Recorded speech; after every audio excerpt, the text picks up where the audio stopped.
ಎಲ್ಲರಿಗೂ ಸ್ವರದೇಗುಲ ಸ್ಟೋರಿ ಚಾನಲ್ಗೆ ಸ್ವಾಗತ. ನಾನು ನಿಮ್ಮ ಮಮತಾ ರವಿಕುಮಾರ್. ಇವತ್ತಿನ ಕತೆ ಕನಸಿನ ಗೋಪುರ. ಬಹಳ ಹಿಂದೆ ಒಂದಾನೊಂದು ಹಳ್ಳಿಯಲ್ಲಿ ಒಬ್ಬ ಬಡ ಬ್ರಾಹ್ಮಣ ವಾಸಿಸ್ತಿದ್ದ. ಭಿಕ್ಷೆ ಬೇಡಿ ಹೊಟ್ಟೆ ತುಂಬಿಸ್ಕೊಳ್ತಿದ್ದ. ಆದ್ರೂ ಅವನು ತಾನೊಬ್ಬ ಶ್ರೀಮಂತನಾಗ್ಬೇಕು ಅನ್ನೋ ಹಗಲ್ಗನ್ಸ್ ಕಾಣ್ತಿದ್ದ. ಕಷ್ಟಪಟ್ಟು ಕೆಲಸ ಮಾತ್ರ ಮಾಡ್ತಿರ್ಲಿಲ್ಲ. ಒಂದು ದಿನ ಬ್ರಾಹ್ಮಣನಿಗೆ ಅದೃಷ್ಟವೋ ಅದೃಷ್ಟ ಅನ್ನೋ ಹಾಗೆ ಒಂದು ಮಡಕೆ ತುಂಬಾ ಹಾಲ್ ಸಿಕ್ತು. ಆವತ್ತು ಅವನಿಗೆ ತುಂಬಾ ಸಂಭ್ರಮ ಅಂದ್ರೆ ಸಂಭ್ರಮ. ಅದನ್ನ ತಲೆ ಮೇಲೆ ಇಟ್ಕೊಂಡು ಅವನು ಮನೆ ಕಡೆಗೆ ಹೊರಟ. ಮನೆಗೆ ಬಂದ ತಕ್ಷಣ ಹಾಲನ್ನ ಕುದಿಸ್ದ. ಆ ಕುದಿಸಿದ ಹಾಲಲ್ಲಿ ಸ್ವಲ್ಪ ಹಾಲ್ನ ಅವನಿಗೆ ಕುಡಿಲಿಕ್ಕೆ ಎತ್ತಿಟ್ಕೊಂಡ. ಇನ್ನು ಉಳಿದ ಹಾಲ್ಗೆ ಹಾಕಿ ಇಟ್ಟ ಮೊಸರಾಗ್ಲಿಕ್ಕೆ. ಹಾಕ್ಬಿಟ್ಟು ಮಡಕೆನಲ್ಲಿ ನೇತ್ ಹಾಕ್ಬಿಟ್ಟು ಮಲ್ಗೋದಕ್ಕೆ ಹೋದ. ಹಾಸಿಗೆ ಮೇಲೆ ಮಲಗಿದ್ದಾಗ ಬ್ರಾಹ್ಮಣ ತನ್ನ ಮನ್ಸಿನಲ್ಲಿ ಯೋಚಿಸ್ತಾ ಇದ್ದ, ನಾನು ಶ್ರೀಮಂತನಾಗಿದ್ರೆ ಹೀಗೆ ಭಿಕ್ಷೆ ಬೇಡ್ಬೇಕಾಗಿತ್ತಾ? ಆದ್ರೆ ಏನ್ ಮಾಡೋದು, ಪಡೆದು ಬಂದಿದ್ದು ಏನ್ ಮಾಡೋಕ್ಕಾಗತ್ತೆ ಅಂತ ಹೇಳಿ ಅನ್ಕೊಂಡ. ತಟ್ಟನೆ ಅವನ ಕಣ್ಣು ಹೆಪ್ಪಿಟ್ಟ ಹಾಲಿನ ಕಡೆಗೆ ಹೋಯ್ತು. ಮತ್ತೆ ಯೋಚಿಸೋದಕ್ಕೆ ಶುರು ಮಾಡ್ದ. ಬೆಳಗಾಗೋದ್ರಲ್ಲಿ ಹಾಲು ಹೆಪ್ಪಾಗಿ ಮೊಸರಾಗತ್ತೆ. ನಾನು ಮೊಸರನ್ನ ಚೆನ್ನಾಗಿ ಕಡ್ದು ಬೆಣ್ಣೆ ಮಾಡ್ತೀನಿ. ಬೆಣ್ಣೆ ಕಾಯಿಸಿದ್ಮೇಲೆ ತುಪ್ಪ ಬರುತ್ತೆ. ಅದನ್ನ ಮಾರುಕಟ್ಟೆಗೆ ತಗೊಂಡು ಹೋಗಿ ಆ ತುಪ್ಪವನ್ನ ಮಾರಿ ಬಂದ ಹಣದಿಂದ ಒಂದು ಕೋಳಿಯನ್ನ ತಗೊಳ್ತೀನಿ. ಆಹಾ, ಭಾಗ್ಯವೇ ಭಾಗ್ಯ. ಕೋಳಿ ಬೇಕಾದಷ್ಟು ಮೊಟ್ಟೆಗಳನ್ನ ಇಡುತ್ತೆ. ಅವುಗಳಿಂದ ಮತ್ತೆ ಮರಿಗಳು ಹೊರಗ್ ಬರುತ್ತೆ. ಆ ಮರಿಗಳು ಬೆಳೆದು ಕೋಳಿಗಳಾಗತ್ತೆ. ಆ ಕೋಳಿಗಳು 100 ಮೊಟ್ಟೆಗಳನ್ನ ಇಡುತ್ತೆ. ಅವುಗಳಿಂದ ಮತ್ತೆ ಮರಿ ಆಗತ್ತೆ.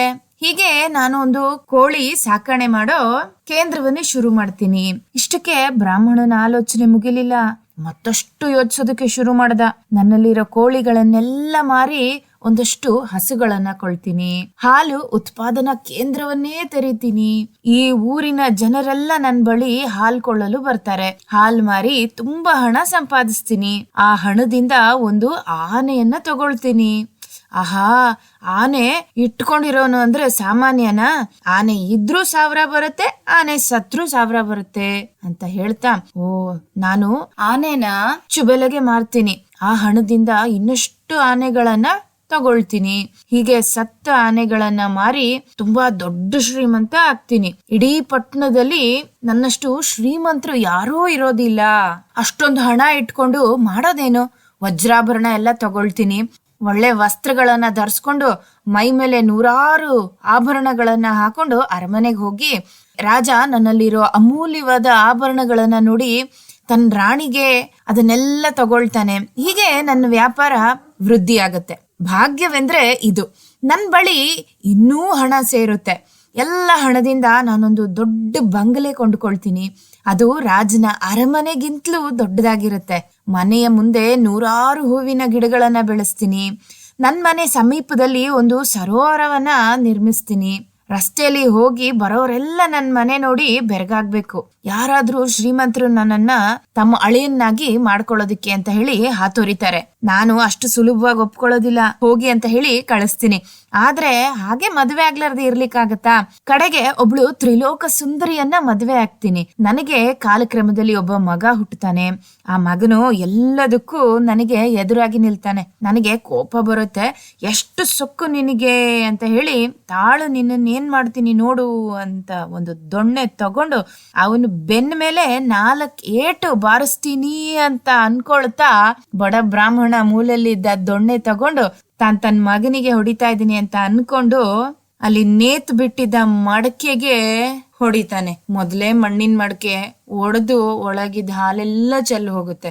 ಬ್ರಾಹ್ಮಣನ ಬಟ್ಟೆ ಮೇಲೆಲ್ಲ ಚೆಲ್ಲಿ ಎಲ್ಲ ಒದ್ದೆ ಆಗೋಗುತ್ತೆ. ಆಗಷ್ಟೇ ಬ್ರಾಹ್ಮಣನಿಗೆ ತಿಳಿತು ತಾನ್ ಕಾಣ್ತಿದ್ದಿದ್ದು ಹಗಲ್ಗನ್ಸು ಅಂತ ಹೇಳಿ. ಅಯ್ಯೋ ಅಂತ ಹೇಳಿ ಕೂತ್ಕೊಂಡ. ಅವನ್ ಕನ್ಸೆಲ್ಲ ಅಲ್ಲೇ ನುಚ್ಚುನೂರಾಯ್ತು. ಈ ಕಥೆಯಿಂದ ನಾವು ತಿಳ್ಕೊಳ್ಳೋದೇನ್ ಗೊತ್ತಾ?